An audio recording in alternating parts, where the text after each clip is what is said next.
بحث اس بات پہ تھی کہ من مات بغیر امام مات میتۃ جاہلیہ، جو شخص مر جائے اور اس کا کوئی امام نہ ہو تو وہ جاہلیت کی موت مرتا ہے۔ اس سلسلے میں آپ کی خدمت میں کچھ اسانید عرض کیا اور اس سے پتہ یہ چلا کہ یہ حدیث صحیح ہے، اور نہ صرف یہ صحیح ہے بلکہ یقیناً رسول اللہ صلی اللہ علیہ وآلہ وسلم کے لسان اقدس سے یہ کلام صادر ہوئی ہے۔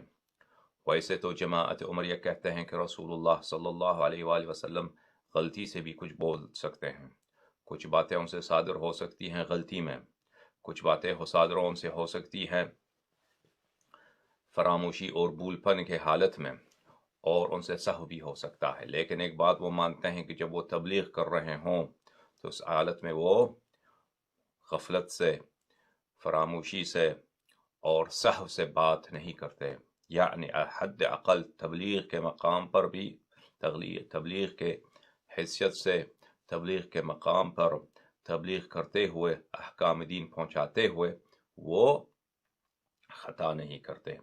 تو یہ تو لازمی بات ہے کہ انہوں نے جو فرمایا ہے من مات بغیر امام مات میتۃ جاہلیہ، یہ احکام اسلام میں سے ایک کلیدی حکم اور ایک اساسی حکم اور ایک ہی بہت اہم حکم وہ سنا رہے ہیں کہ چاہے تم جتنا نماز پڑھو، چاہے تم جتنا قرآن حفظ کرو، چاہے تم جتنے روزے رکھو، چاہے تم جتنے اچھے کام بچا لاؤ، امام نہیں ہے تو موت جاہلیت کی موت ہوگی۔ میرے عزیزو، اسانید اگر آپ کو اس روایت کی مزید چاہیے جن نظرات کو، تو وہ اگر میرے عربی اور فارسی اسپیچز دیکھیں تو اس میں مزید آپ کو اسانید مل جائیں گے۔ تو اردو زبان میں ہم اس کو کچھ اتنا وسعت نہیں دے سکتے جتنا دوسری زبانوں میں دیتے ہیں۔ اس کے بعض وجوہات ہے، کیونکہ لوگ برداشت نہیں کرتے، ناظرین برداشت نہیں کرتے تفصیل کو، وہ بور ہو جاتے ہیں۔ ناظرین کو چاہیے کہ وہ ان کو ایسے انٹرسٹنگ باتیں سنائی جائیں جن سے ان کو مزہ آ جائے، سند دکھائیں تو ان کو مزہ نہیں آتا۔ تو بہرحال ہم یہاں آپ کو مزہ دلانے کے لیے نہیں ہیں، لیکن اگر مخاطب بور ہو رہا ہو، مخاطب کو دلچسپی نہ ہو، تو متکلم کو بھی موضوع بدلنا پڑتا ہے۔ اس لحاظ سے میرے عزیزو، میں مزید سند پہ بات نہیں کروں گا اور دلالت کی طرف آتے ہیں۔ من مات بغیر امام مات میتۃ جاہلیہ، جو شخص بغیر امام کے مرے وہ جاہلیت کی موت مرتا ہے۔ یہاں پہ دو اہم باتیں ہیں عزیزو، دو اہم نہایت ہی اساسی بات توضیح دینی ہے۔ ایک یہ ہے کہ مراد موت جاہلیت سے کیا مراد ہے، یہ توضیح دی جائے۔ کیا اس سے مراد یہ ہے کہ جو شخص مرتا ہے وہ گناہ کار مرتا ہے، وہ مقصر مرتا ہے، وہ کوتاہی کے حالت میں مرتا ہے، یعنی خداوند متعال کے سامنے وہ کچھ خطا کار ہے، یا کہ نہیں؟ اس کا مطلب یہ ہے کہ وہ جاہلیت کی موت مرتا ہے۔ تو جاہلیت کے زمانے میں جس طرح لوگ مرتے تھے، بے ایمانی کے حالت میں، نامسلمانی کی حالت میں، نہ قرآن جانتے ہیں، نہ اللہ کو جانتے ہیں، نہ نماز کو جانتے ہیں، نہ روزہ کو جانتے ہیں، بغیر حساب کے سیدھے جہنم، اس سے یہی مراد ہے۔ یہ پہلے آپ کی خدمت میں اسٹیبلش کیا جائے۔ اور اسی طرح دوسرے مرحلے پر لفظ امام، من مات بغیر امام، امام سے مراد کون ہے عزیزوں؟ امام سے مراد کون ہے؟ کون سی وہ ہستی ہے، کون سی وہ ذات ہے کہ وہ امام ہے؟ اس کو اگر وہ نہ ہو تو انسان جاہلیت کی موت مرتا ہے۔ تو میرے عزیزو، جب پہلے مقام پہ ہم بات کرتے ہیں کہ جاہلیت سے کیا مراد ہے، یہاں پر جاہلیت سے کیا مراد ہے، تو بات واضح ہے۔ جماعت عمریہ اگر چاہیں بھی تو اس کو منحرف کرنے کی کوشش کریں کہ جاہلیت سے مراد یہ ہے کہ وہ گناہ کار مرتا ہے، جاہلیت سے مراد یہ ہے کہ وہ بیچارہ اس میں کو کچھ خامی ہوتی ہے اس کے عمل میں، جاہلیت سے مراد کفر نہیں ہے۔ تو یہ ایک بہت ہی باطل بات ہے۔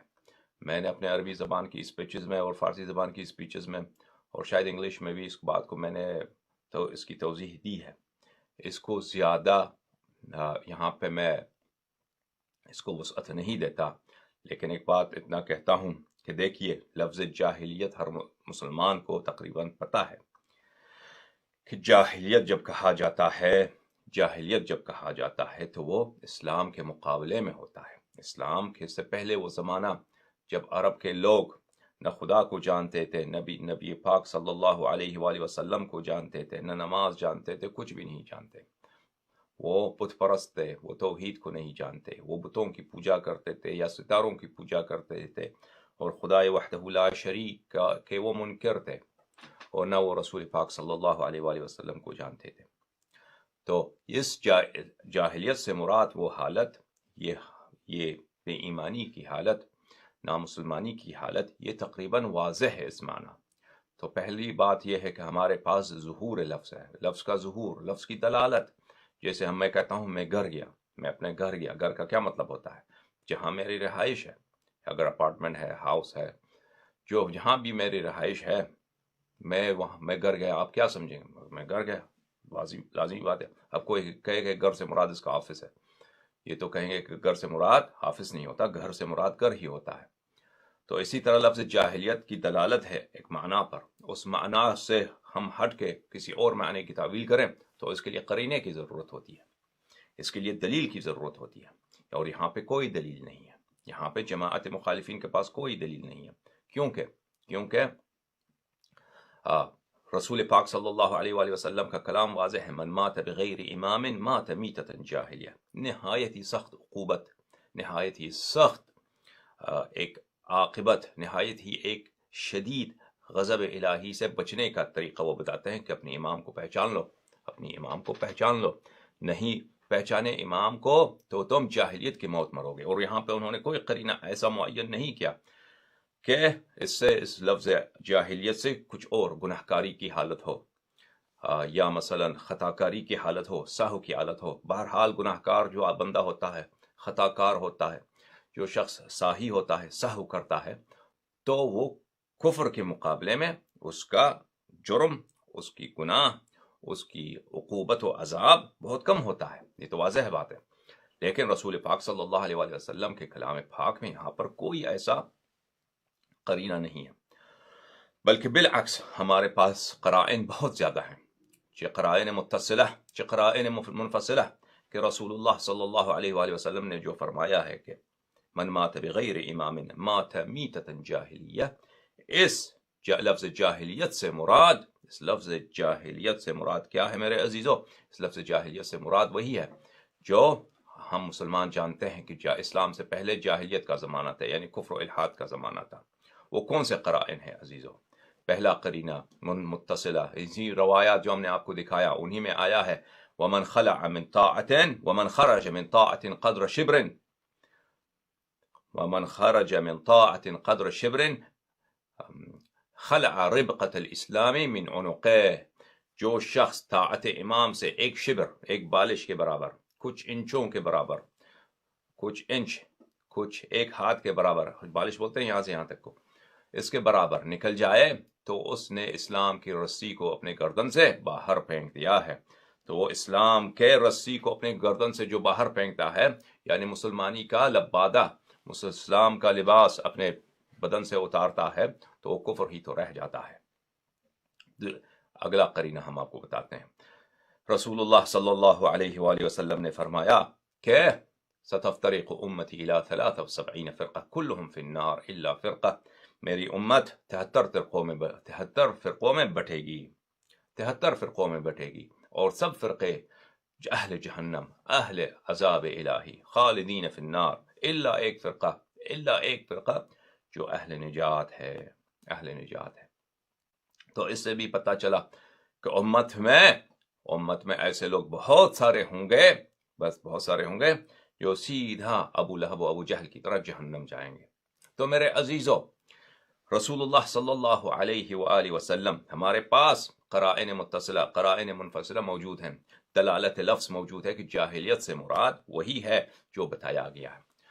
کچھ جماعت عمریہ کے اکابر نے یہاں پہ کوشش کی ہے کہ جاہلیت سے مراد یہ لیا جائے کہ من مات بغیر امام، جو شخص بغیر امام کے مرتا ہے، مات میتۃ جاہلیہ، جاہلیت کی موت مرتا ہے، بغیر امام کے مرتا ہے، جاہلیت کی موت مرتا ہے. انہوں نے یہ کہا کہ جاہلیت کے زمانے میں لوگوں کے پاس امام نہیں ہوتے تھے، پیشوا نہیں ہوتے تھے، اور وہاں پہ ہرج و مرج کی حالت تھی، عرب میں ہرج و مرج کی حالت تھی، لوگوں کے پیشوا نہیں ہوتے تھے، تو اس لیے رسول اللہ صلی اللہ علیہ وآلہ وسلم نے تشبیہ دی ہے۔ اس سے مراد کفر و الحاد نہیں ہے، ضلال و نفاق نہیں ہے، اس سے مراد یہ ہے کہ انسان جو بغیر امام کے مرتا ہے، جیسے کہ جاہلیت کے لوگ بغیر امام کے مرتے تھے، وہ بھی بغیر امام کے مرتا ہے، مراد یہ ہے، اس سے کفر کا کیا تعلق؟ اور یہ ایک بہت ہی جھوٹی بات ہے میرے عزیزوں۔ آپ میرا عربی فارسی انگلش کے سپیچز کو دیکھیں، وہاں پہ میں نے آپ کو کچھ بہت سارے ریفرنسز بالخصوص عربی میں نے آپ کی خدمت میں پیش کیے ہیں کہ یہ نہیں ہے کہ جاہلیت کے زمانے میں لوگوں کے پاس قائدین نہیں ہوتے تھے، قیادت ہوتی تھی، ہر قبیلے کا شیخ اس قبیلے کا رہنما ہوتا تھا۔ شیخ سے مراد کیا ہے؟ پرنس۔ شیخ سے مراد کیا ہے؟ رولر۔ شیخ سے مراد کیا ہے؟ قائد۔ شیخ سے مراد کیا ہے؟ رہبر و رہنما۔ اور مکہ مکرمہ میں اسی طرح مکہ مکرمہ میں بنو ہاشم جو تھے وہ کیا تھے؟ مکہ کے سردار تھے، حضرت ابو طالب علیہ السلام مکہ کے سردار تھے، اور بعد انہی کے حکم سے ہوتا تھا۔ ان سے پہلے حضرت عبد المطلب تھے سلام اللہ علیہ، ان سے پہلے رسول پاک صلی اللہ علیہ وآلہ وسلم کے آباء و اجداد تھے۔ اور اسی طرح ہر قبیلے میں وہ قبیلے کا جو سردار تھا، اگر کوئی کسی سے جنگ ہوتی تو اسی کے حکم سے ہوتا تھا، اگر جب تک وہ نہیں کہتا، جب تک وہ جھنڈا اٹھاتا نہیں تھا، جب تک وہ حکم نہیں دیتا، کسی سے جنگ نہیں ہوتا تھا۔ اگر کسی سے صلح کرنا ہوتا تو اسی کے حکم سے ہوتا تھا، اگر کسی سے جھگڑا ہے، کسی سے تنازع ہے، اس کو حل کرنا ہے تو اسی کے پاس جاتے تھے۔ تو یہ کہنا کہ عرب میں جاہلیت کے زمانے میں لوگوں کے پاس قائد نہیں ہوتے تھے، یہ غایت ہی ایک باطل بات ہے، ایک جھوٹ بات ہے، اور کلام رسول اللہ صلی اللہ علیہ وآلہ وسلم کو بلا وجہ تحریف کرنے کی کوشش ہے۔ اور اس کی وجہ آپ بھی خوب جانتے ہیں کہ کس تحریف کو کیوں وہ تحریف کرنا چاہتے ہیں، کہ جس نے امام کو نہیں پہچانا، جس کے پاس امام نہیں ہے وہ جاہلیت کی موت مرتا ہے، جس نے امام کو نہیں مانا، جس کا امام نہیں ہے وہ جاہلیت کی موت مرتا ہے۔ تو ان سے پوچھتے ہیں کہ اگر جس کا امام نہیں ہے، جس نے اپنے امام کو نہیں مانا، وہ جاہلیت کی موت مرتا ہے، جو اپنے امام کے خلاف تلوار لے کے کڑی ہو، جو اپنے امام کے خلاف اسپیچز دے، اونٹنی پہ کڑی ہو کر، بیٹھ کر، زرہ پہن کر، ایک عورت، ایک خاتون، اللہ نے حکم دیا وَقَرْنَ فِي بُيُوتِكُنَّ، اپنے گھروں میں بیٹھو، تو اپنے گھروں میں بیٹھو، تو وہ زرہ پہن کر، آرمر پہن کر، آرمر بولتے ہیں نا لوہے کا لباس بھی، اور اس پہ اونٹ پہ لوہا ڈال دو تاکہ اس کو تیر نہ لگے، اس پہ کڑی ہو کے فتوے دیکھو، اس سے لڑو۔ سید المسلمین یعصوب الدین امیر المؤمنین علیہ الصلاۃ والسلام الذي هو من رسول اللہ صلی اللہ علیہ وآلہ بمنزلت ہارون من موسیٰ، اگر بنی اسرائیل میں کوئی شخص ہارون سے لڑتا تو اس کے کفر میں کیا کوئی شک تھا؟ اس کے کفر میں کوئی شک ہوتا؟ یہ امت کو کیا ہو گیا ہے؟ کہتے ہیں اہل سنت، تو یہ سنت نبی صلی اللہ علیہ وسلم تو ہے نا، بمنزلت ہارون من موسیٰ، انت منی بمنزلت ہارون من، تم مجھ سے اس مرتبے پر ہو جو ہارون موسیٰ سے تھا۔ ہارون اگر موسیٰ سے جو رتبہ تھا تو رسول اللہ صلی اللہ علیہ وسلم سے وہی رتبہ نہیں کہا کہ تم ہارون کے رتبے پر ہو، کہاں وہی رتبہ جو ہارون کو موسیٰ سے ہے۔ اگر نبی صلی اللہ علیہ وآلہ وسلم افضل الانبیاء ہیں، سید الانبیاء ہیں، جو شخص رسول اللہ صلی اللہ علیہ وآلہ وسلم سے ہارون کی جو منزلت موسیٰ سے ہے اس منزلے پر ہے، تو وہ افضل انبیاء بھی ہے، سب انبیاء سے بھی افضل ہے۔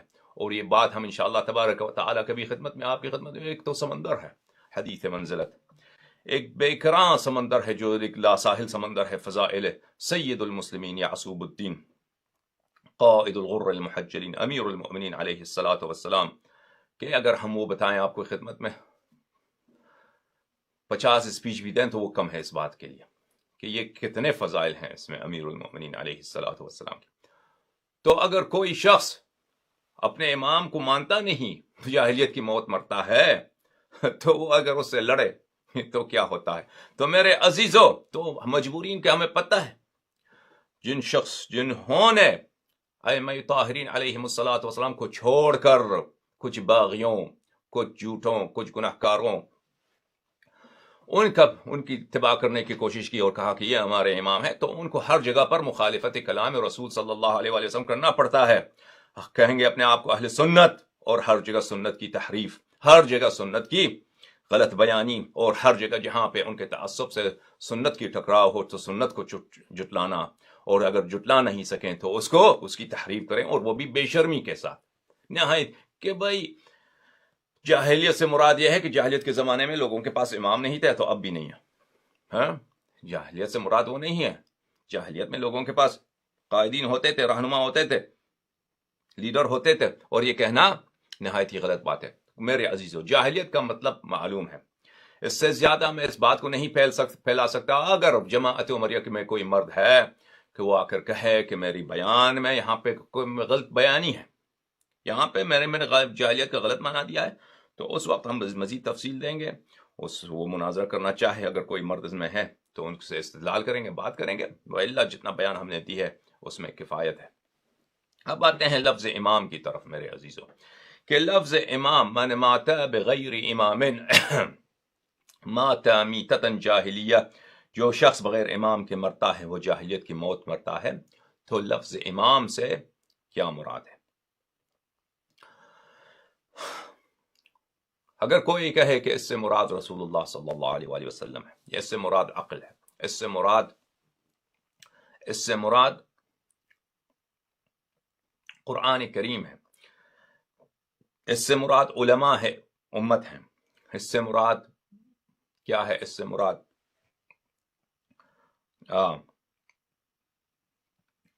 آپ کی خدمت میں عرض کریں، اس سے مراد امام پیش نماز کا، امام کا جو ہوتا ہے وہ ہے. تو اس کا کیا جواب دیں؟ تو میرے عزیزوں، اس کا جواب بہت واضح و آشکار ہے، بہت ہی روشن ہے، کہ من مات بغیر امام مات میتۃ جاہلیہ. یہ انہوں نے خود روایت کی ہے، روایت صحیح مسلم میں بھی ہے، میں نے آپ کو دکھایا ہے، دوبارہ دکھانے کی ضرورت نہیں ہے، کہ عبداللہ ابن عمر اس روایت کو کہاں پڑھتا تھا؟ عبداللہ ابن مطیع کے سامنے، واقعی حرہ میں جب جنگ ہوئی تھی، یزید ابن معاویہ کے لوگوں نے جب بغاوت کی تھی، یزید ابن معاویہ نے جب شرارت کی تھی اور اہل مدینہ نے بغاوت کی تھی، تو ان کے درمیان جو جھگڑا ہوا تھا، اور یزید نے مدینہ والوں کو بہت ان پہ ظلم ستم کیا اس زمانے میں. تو اگر واقعاً اس روایت سے مراد من مات بغیر امام مات میتۃ جاہلیہ ومن لیس فی عنقہ بیعۃ مات میتۃ جاہلیہ، اس سے مراد کیا ہے؟ اس سے مراد یہ ہے کہ رسول اللہ صلی اللہ علیہ وآلہ وسلم ہے. تو اس کو عبداللہ ابن مطیع کو پڑھنے سنانے کی کیا ضرورت ہے؟ اس روایت کو عبداللہ ابن مطیع، عبداللہ ابن زبیر، عبداللہ ابن حنظلہ غسیل الملائکہ، اور جو لوگ مدینہ میں سب لوگ، تقریباً سب لوگ جو اٹھ کھڑے ہوئے تھے یزید کے خلاف، وہ منکر رسالت صلی اللہ علیہ وآلہ وسلم تو نہیں ہوئے کہ ہم رسول اللہ صلی اللہ علیہ وآلہ وسلم کو نہیں مانتے. اگر اس سے مراد من مات بغیر امام مات میتۃ جاہلیہ ہوتا تو ان کو بتانے کی ضرورت کیا تھی؟ یعنی بالکل احمقانہ بات ہے کہ مثلا عبداللہ ابن مطیع، عبداللہ ابن حنظلہ غسیل الملائکہ اور عبداللہ ابن زبیر، یہ لوگ کھڑے ہو گئے کس بات کے لیے؟ کہ ہم نے خلع کیا ہے یزید کو، خلافت سے برطرف کر دیا، اور تلوار لے کر کھڑے ہو گئے ہیں کہ ہم لڑیں گے یزید سے. تو ان حالت میں ان سے کہہ دے کہ بھائی جو رسول اللہ صلی اللہ علیہ وآلہ وسلم کو نہیں مانتا وہ کافر ہے. تو یہ کیا احمقانہ بات ہے، بے وقوفانہ والی بات ہے. تو انہوں نے کیا رسول اللہ صلی اللہ علیہ وآلہ وسلم کے رسالت کا انکار کیا ہے. تو پتہ چلا کہ یہ اس سے مراد رسول اللہ صلی اللہ علیہ وآلہ وسلم نہیں ہو سکتا. اسی طرح اس سے مراد قرآن کریم نہیں ہو سکتا، کیونکہ ان لوگوں نے قرآن کریم کا انکار نہیں کیا تھا. سب صحابہ ہیں، سب تابعین ہیں. عبداللہ ابن عمر جماعت عمریہ کے نزدیک ایک جلیل القدر صحابی ہیں، اور کافی علم ہے ان کے پاس، ان کے نزدیک. تو کیا ان میں سے وہ لوگ مدینے والے قرآن کے منکر ہوئے تھے؟ قرآن کے بھی منکر نہیں ہوئے تھے. تو اس سے کیا عقل مراد ہے میرے عزیزوں؟ کیا مدینہ والوں کو عبداللہ ابن عمر سنا رہا ہے کہ تم اگر امام کے بغیر مرو تو جاہلیت کی موت مرتے ہو؟ یعنی تم قرآن کے بغیر مرو تو تم جاہلیت کی موت مرتے ہو. تو کیا وہ قرآن کے منکر ہوئے تھے؟ قرآن کے بھی منکر نہیں ہوئے تھے. لفظ امام واضح و آشکار ہے. لفظ امام سے مراد کون ہے؟ من مات بغیر امام مات میتۃ جاہلیہ، بغیر امام کے مرے، بغیر امام کے مرے وہ جاہلیت کی موت مرتا ہے. نہ اس سے امام سے مراد عقل ہے، نہ مراد امام سے مراد قرآن ہے، نہ امام سے مراد یہاں پر رسول اللہ صلی اللہ علیہ وآلہ وسلم ہے. اور اس سے مراد علماء امت بھی نہیں ہے، کیونکہ عبداللہ ابن مطیع اور وہ سب عالم لوگ تھے، وہ جاہل تھوڑی تھے کہ عبداللہ ابن عمر ان کو آ کے سنا رہے ہیں کہ تم اگر بغیر کسی عالم کے، بغیر کسی مسئلہ مفسر قرآن کے مرو تو تم جاہلیت کی موت مرتے ہو. یہ بھی معلوم نہیں ہے. اور اسی طرح اس سے مراد پیش نماز بھی نہیں ہے، اس سے مراد پیش نماز بھی نہیں ہے. تو پتہ چلے یہ سب نہیں ہے. یہ اس سے مراد کیا ہے؟ اس سے مراد وہ امام ہے جس سے بیعت کی جاتی ہے، جس کی طاعت کی جاتی ہے، جو تمام مسلمانوں پہ اس کی طاعت واجب ہوتی ہے. اس سے مراد یہی ہے. اور عبداللہ ابن عمر نے اس امام کا مصداق کس کو پہچانا؟ اس نے، اس کی تعریف ہے، اس کی پہچان ہے کہ اس امام کا مصداق، اس امام کی جو اس وقت پرسنیفیکیشن ہے، تجسم ہے، تمثال ہے، وہ کس میں ہے؟ وہ یزید بن معاویہ میں. یزید بن معاویہ میں، اور اس سے پہلے معاویہ میں تھا، اور اس سے پہلے عثمان میں، اور کیونکہ اس نے امیر المومنین علیہ السلام سے بیعت نہیں کی، اس سے پہلے عثمان سے، اور اس سے پہلے ابو بکر سے، عمر سے، اور ابو بکر سے. ابو بکر تھے یہ لوگ.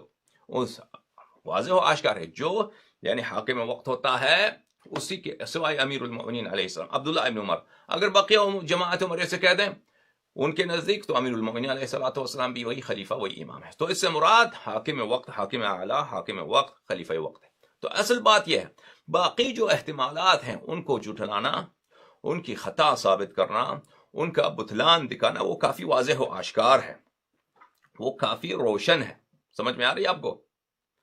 باقی جو دوسرے احتمال ہیں کہ اس سے مراد رسول اللہ صلی اللہ علیہ وآلہ وسلم ہے، یا عقل ہے، یا پیش نماز ہے، یا علماء امت ہے، یا قرآن کریم ہے، ان کا باطل ہونا نہ لفظ امام ان پہ دلالت کرتا ہے، اور نہ جن لوگوں نے اس حدیث کی روایت کی ہے، نہ ان کی فہم، ان کی انڈرسٹینڈنگ، ان کی سمجھ اس حدیث سے یہ چیز ہے جو کوئی دوسرا تجویز کرے ان باتوں میں سے. تو اب بات رہی وہی کہ اس سے مراد کیا حاکم وقت ہے جن کو جماعت عمریہ خلیفہ کہتے ہیں، یا اس سے مراد کوئی اور امام ہے جس کی نسب کی گئی ہے رسول اللہ صلی اللہ علیہ وسلم کی طرف سے. جماعت عمریہ کہیں گے کہ خلیفہ کیسے بنتا ہے؟ دیکھیں عزیزوں، جماعت عمریہ ان کی، دیکھیں سب سے میں نے کہا ہے ہمیشہ، اور شاید آپ نے سنا ہو کہ سب سے کلیدی جو اختلاف ہے ہمارا اہل اسلام میں، مسلمانوں میں، اہل قبلہ میں، سب سے اساس ہے اختلاف کی، وہ کس بات پر ہے؟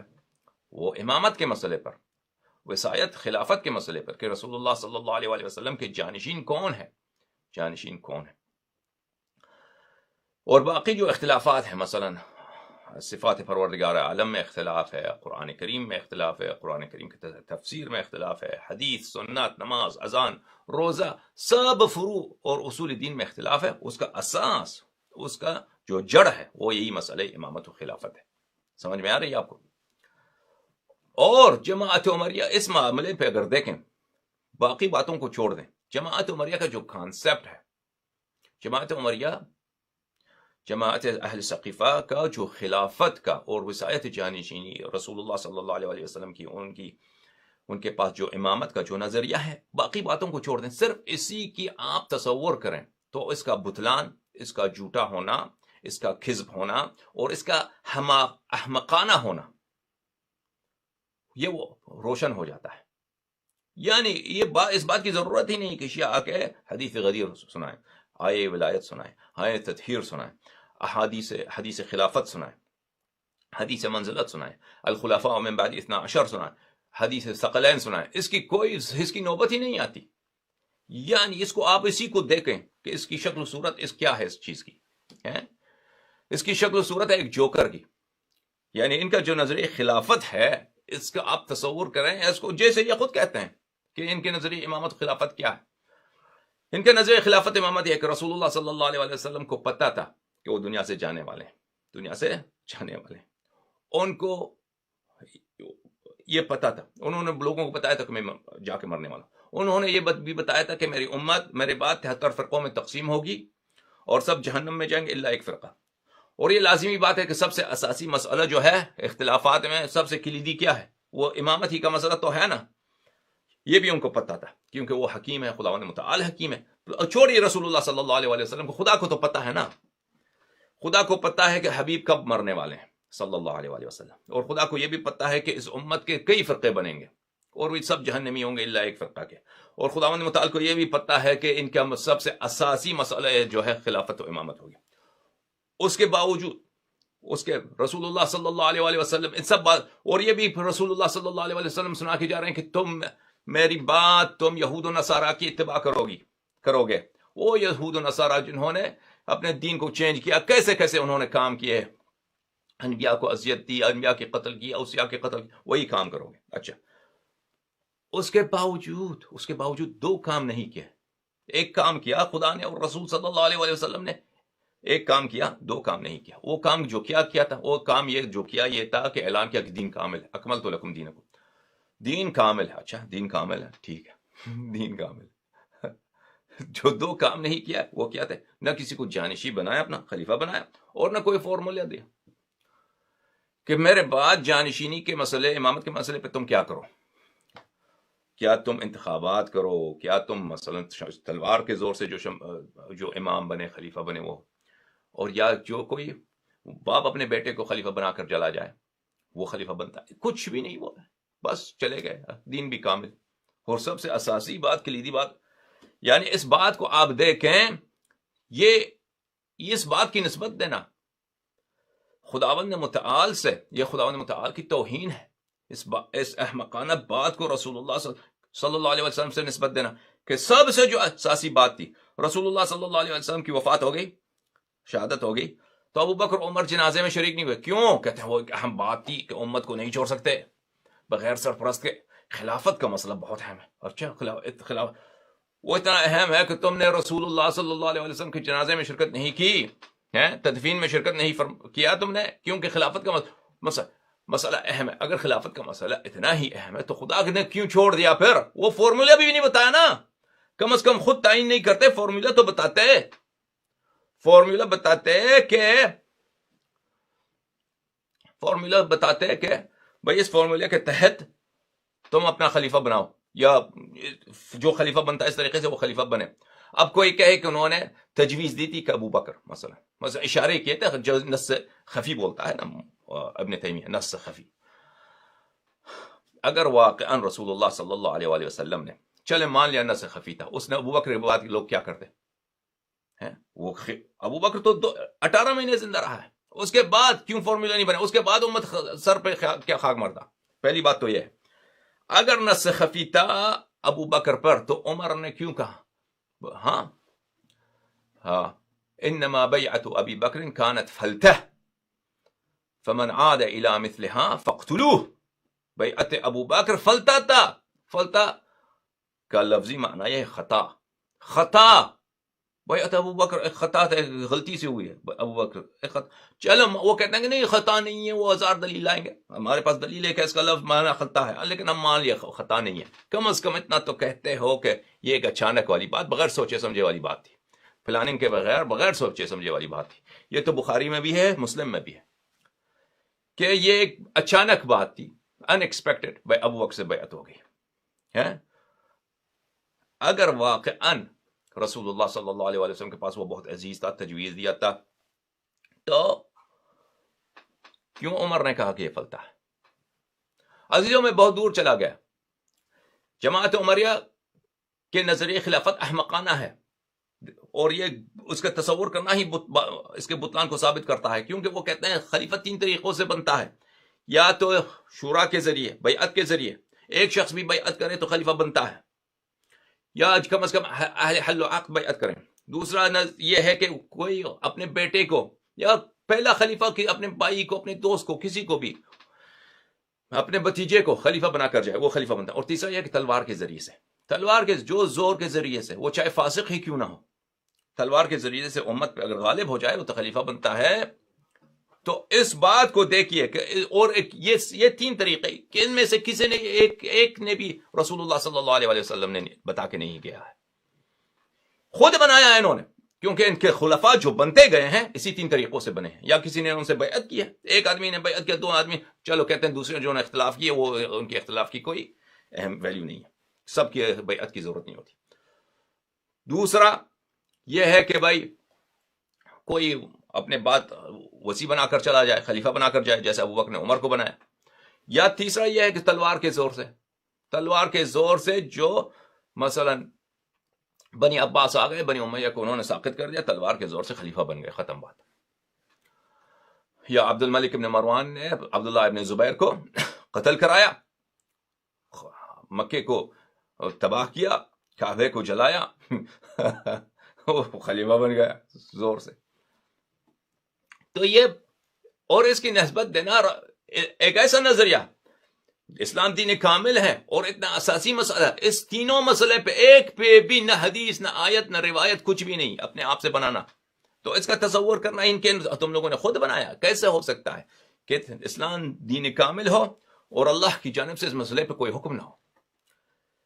اگر یا تو اسلام دین ناقص ہے کہ تم اپنے آپ سے بناتے جا رہے ہو احکام, ہیں اس کو اٹیچ کرتے جا رہے ہو کہ یہ اسلام کا حکم ہے, یا اگر اسلام دین ناقص ہے تو پھر خدا ہی جھوٹا, قرآن ہی جھوٹا, الیوم اکملت لکم دینکم جھوٹا. مسلمان رہنے کی فائدہ کیا ہے جب اسلام ہے ہی جھوٹ؟ نستجیر باللہ, تو مسلمان رہنے کا فائدہ کیا؟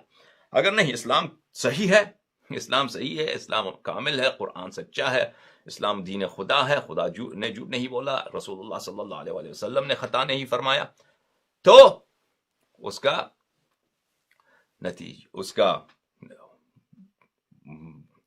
اس کا لازم بات یہ ہے کہ اللہ کی جانب سے حتماً حکم ہے امامت کے مسئلے پر. اتنے اہم مسئلے کو رسول اللہ صلی اللہ علیہ وسلم نے ادھورا نہیں چھوڑ سکتے. بہرحال میرے عزیزوں, میں بہت دور گیا, آتے ہیں لفظ امام کے معنی پر. یہاں پہ من مات بغیر امام, من مات ولیس فی عنقہ بیعہ, جو شخص مرتا ہے اور اس کو بیعت امام نہیں ہے تو وہ جاہلیت کی موت مرتا ہے. تو اس سے امام سے پھر اگر ہم نے کہا کہ اس سے مراد رسول اللہ صلی اللہ علیہ وسلم نہیں, عقل نہیں, قرآن نہیں, علماء امت نہیں, اس سے مراد پیش نماز نہیں, اس سے مراد یا تو حاکم وقت ہے جو جماعت عمریہ کہتے ہیں, پہلا ان کا نمبر 1 ہے ابو بکر, نمبر 2 عمر, نمبر 3 عثمان, نمبر 4 پہ انہوں نے اختلاف کیا ہے, صحابہ نے اختلاف کیا, نمبر 4 پہ کچھ صحابہ نے, یعنی قلیل صحابہ نے ان کو نہیں مانا, باقی کچھ صحابہ اس سے لڑے بھی سلام اللہ علیہ. اس کے بعد معاویہ, یزید, اور یہ سلسلہ چلتا گیا 1924 تک کہ ان کا آخری خلیفہ جو ہے وہ خلا کر دیا گیا, خلافت کا سلسلہ ختم. اس کے بعد پتہ نہیں یہ سر پہ کیا خاک مارتے ہیں. ان میں سے ایسے خلفات ہیں ان کے کہ ایک دن میں انہوں نے اپنے 20 بھائی کو قتل کیا ہے. ان میں ایسے خلفات ہیں کہ ایک دن میں خلافت عثمانیہ میں کچھ ایسے لوگ, ان کے سلسلہ جو چلتا تھا نا خلافت عثمانیہ میں, جو ترکی میں تھے, کہ وہ بھائیوں کا آپس میں لڑائی بہت ہوتا تھا خلافت کے مسئلے پر, حکومت کے مسئلے پر. تو یہ ہوتا تھا کہ وہ جو شخص والد کے مرنے کے بعد وہ حکومت پہ قبضہ ہوتا, تو اگر اس کا بیٹا کوئی ہوتا تو ٹھیک, فوراً اسی دن سب اپنے بھائیوں کو قتل کرتا تھا. اگر اس کا کوئی بیٹا نہیں ہوتا تو سب بھائیوں کو وہ ایک جگہ وہ رکھتا, ایک جگہ یعنی جیل میں, زندان میں اس کو رکھتے وہ, اور جب تک اس کے ہاں بیٹا ہوتا. اسی دن جب بیٹا پیدا ہوتا سب بھائی کو ایک جگہ ہو, کیونکہ خلافت پہ وہ کیا نہ ہو, جھگڑا نہ ہو, اپنے بھائیوں کو ایک ہی دن, مثلا بعض ان میں سے خلفاء گزرے کہ ایک دن میں, اب عام لوگوں کو چھوڑیے, اپنے 20 بھائیوں کو ایک دن میں انہوں نے قتل کیا. جیسے اورنگزیب عالمگیر نے ہندوستان میں اپنے کتنے دارا شکوہ, اپنے کتنے بھائیوں کو, خسرو پناہ, کیا نام تھا اس کے بھائی کا, کہ اپنے 3-4 بھائیوں کو اس نے قتل کیا. بہرحال میرے عزیزو, کیا اس لفظ امام سے مراد خلیفہ ہے, مثلا ابو بکر, اور ان کے مقابلے میں ہم جیسے شیعہ کہتے ہیں کہ اہل بیت طاہرین علیہ السلام جو خدا کی جانب سے منسوب ہے. تو اصل بات یہاں پہ پہنچے ہیں, تو اس بات کو میں ابھی شروع نہیں کر سکتا, تو اس بات کو انشاءاللہ کل سے شروع کریں گے، اس بات مسئلے پہ استدلال کرنا کہ کیا واقعاً جماعت عمریہ ہی کے کتب سے، انہی کے احادیث و روایات و آیت قرآن کی روح سے من مات بغیر امام مات میتۃ جاہلیہ، اس سے مراد وہی جو سلسلہ خلافت یہ کہتے ہیں، اس امام سے مراد وہی ہے، یا اس امام سے مراد جیسے ہم شیعہ کہتے ہیں وہ امام ہے جو خدا کی جانب سے منسوب ہیں اور جو رسول اللہ صلی اللہ علیہ وآلہ وسلم کے اوصیاء ہیں، جن کا سینہ اسرار خزائن اللہ ہے، جن کا علم خدا کی جانب سے ہے، رسول اللہ صلی اللہ علیہ وآلہ وسلم کی جانب سے ہے، اور جو تمام انبیاء پر افضل ہیں، جو حضرت موسیٰ، حضرت عیسیٰ، سب انبیاء کو ملائیں سوائے رسول اللہ صلی اللہ علیہ وآلہ وسلم کے، وہ ہمارے ہر امام سے کمتر ہیں، ہمارے ہر امام سے ان کا رتبہ ادنا ہے، جیسے ہم کہتے ہیں۔ اس سے مراد، اس سے کیا ہے، اس سے مراد یہ انشاءاللہ کل ہم آپ کی خدمت میں عرض کرنا شروع کر دیں گے، اور اس کے دلائل ہمارے پاس اتنے دلائل ہیں، اور سبحان اللہ اتنے دلائل بے حساب ہیں کہ آپ انشاءاللہ آپ کے ایمان میں فروغ حاصل ہو۔ اللہم صل علی محمد وآل محمد، اللہم کن لولیک الحجۃ ابن الحسن صلواتک علیہ وعلی آبائہ فی هذه الساعة وفی کل ساعة ولیا وحافظا وقائدا وناصرا ودلیلا وعینا حتی تسکنہ ارضک طوعا وتمتعہ فیہا طویلا، اللہم صل علی محمد وآل محمد۔ پروردگارہ بحق امیر المؤمنین علیہ السلام ہمارے گناہوں کو معاف کر دے، ہمارے دلوں میں محبت اہل بیت طاہرین علیہ السلام، محبت امیر المؤمنین علیہ السلام، محبت امام عاصر عجل اللہ تعالی فرجہ الشریف، ان کی محبت میں اضافہ فرما، اور ہمارے آل اولاد کو محبین آل بیت علیہ السلام میں اور ان کے انصار میں شامل فرما۔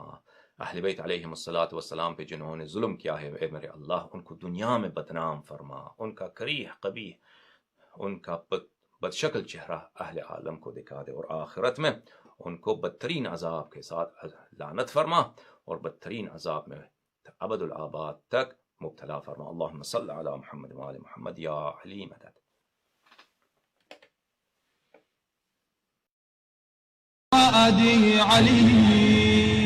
صهر الهادي أنت مرادي علي علي علي مولا علي علي مولا علي علي مولا علي علي علي مولا علي علي مولا علي علي مولا علي علي علي مولا علي علي مولا علي علي مولا علي علي علي مولا علي علي مولا علي علي مولا علي علي علي مولا علي علي مولا علي علي مولا علي حار بشخصك يا حيدرة البشائر، هتفت بمديحك مولاي السوار، نورك من أنوار الله انتشار، ملأ الدنيا غطى نور القمر، نفسك نفس الهادي طأها الأغار.